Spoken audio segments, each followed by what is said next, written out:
I know people say birthdays don't matter once you're an adult, but tell me honestly, have you ever sat at a table set for 6 people on your own?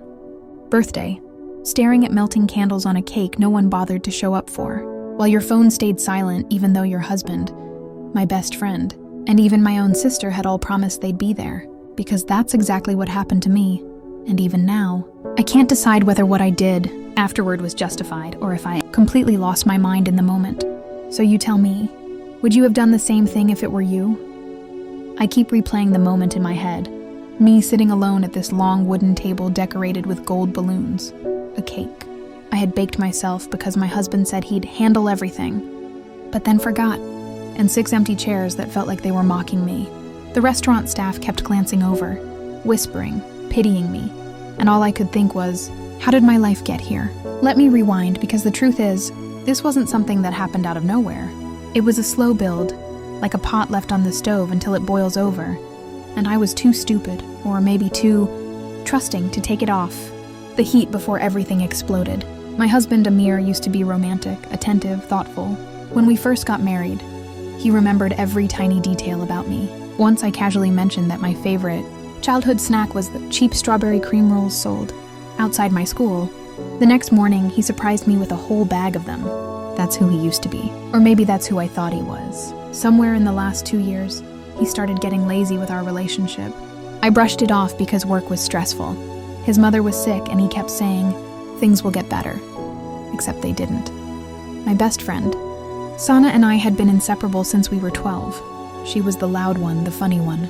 The one who always turned tiny moments into big memories. She was also the one who promised me that this birthday, my 30th, would be legendary. And my sister? Don't even get me started. We grew up sharing everything, fighting over clothes, crying about boys, dreaming about life. She used to say, I'll always show up for you. Famous last words, right? So when the week before my birthday rolled around and no one had mentioned anything, I reminded them gently. Amir looked up from his phone and said, don't worry, babe. I've planned something. His smile felt rehearsed, but I ignored the sinking feeling in my stomach. Sana laughed and said, girl, trust the process. I got you. My sister hugged me and whispered, just wait. I waited. I trusted. And then I found myself decorating my own birthday dinner because Amir said he had work stuff and couldn't help. The restaurant I chose was small but beautiful. Warm lights, soft music, and a long table. I reserved because the people closest to me told me they'd be coming with their partners. I spent extra money we honestly didn't have to make it look special. I even bought little thank you favors for them. I showed up early, wearing a dress Amir once said he loved on me. I was excited, nervous, hopeful. At 7 p.m. I sat down. No one. I wasn't worried yet. At 7:10 I checked my phone. Nothing. At 7:15 I sent a message to our group chat. On my way? No reply. At 7:30 my stomach twisted. The staff brought water. I lied and said, oh, they're just parking. At 7:45 the first message came from my sister. Hey, I don't think I can come. Something came up. Something came up? On my 30th birthday? She didn't even bother to lie better than that.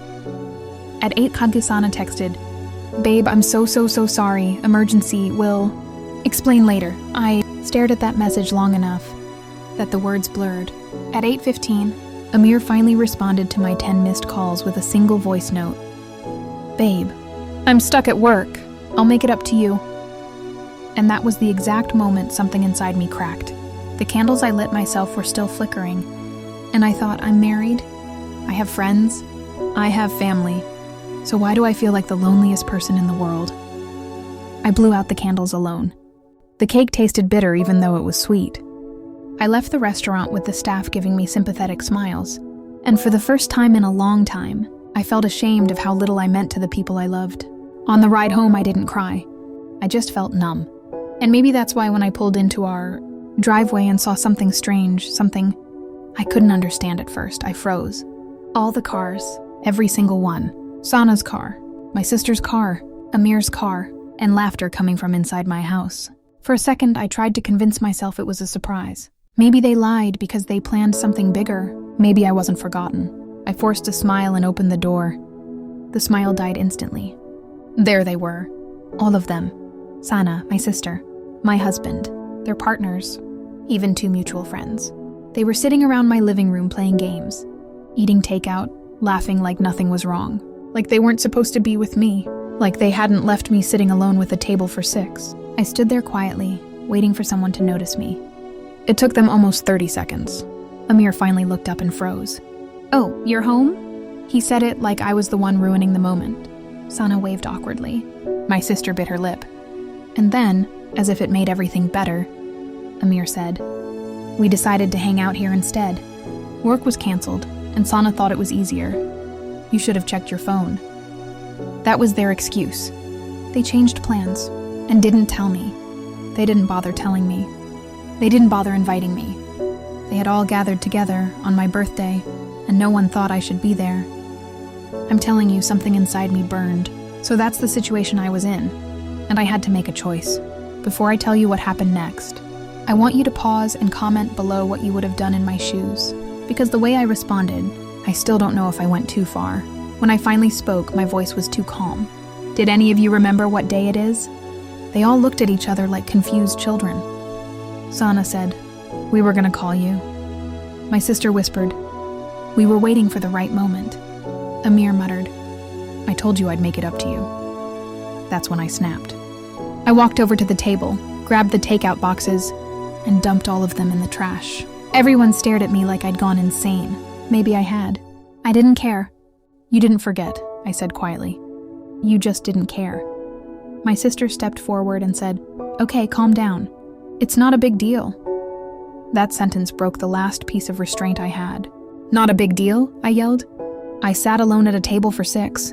On my birthday, a birthday all of you promised you'd come to, and instead of calling me or checking on me, you came here to hang out without me, on my birthday." Amir rolled his eyes, and said, "You're overreacting. We didn't think you'd be that upset." That was it. The disrespect, the casual dismissal, the way he acted like my feelings were an inconvenience. I walked into the kitchen, grabbed the cake I had brought home, slammed it on the living room table in front of them and said, "Since you're already celebrating without me, have the cake too."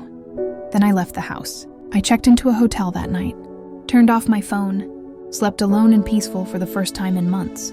When I finally turned my phone back on in the morning, there were over 80 messages. Amir apologizing, Sana explaining, my sister begging, but every apology sounded like excuses dressed up as regret. When I came home the next day, I didn't say a word. I packed a bag. Amir panicked. "Where are you going?" "Somewhere I'm appreciated." He tried to stop me, but I'd already made up my mind. I went to stay with an aunt for a week. During that time, I ignored everyone, and something unexpected happened. All 3 of them realized how badly they had messed up. Sana showed up crying at my aunt's house with flowers. My sister wrote me a 3-page apology letter. Amir, he broke down in a way I didn't think he was capable of. He admitted he'd taken me for granted, that he'd assumed I'd always be there. He promised therapy, he promised effort, he promised change, and I told him something important. I don't want promises, I want proof. It's been 4 months since then. Sana and my sister have genuinely changed. They show up, they check in, they're present. Amir, he's still proving himself slowly, consistently, and for the first time in a long time, I feel like he actually sees me again. But I'll never forget the image of that empty table or the sound of their laughter without me. It changed me. It woke me up. And it taught me something I wish I'd learned earlier.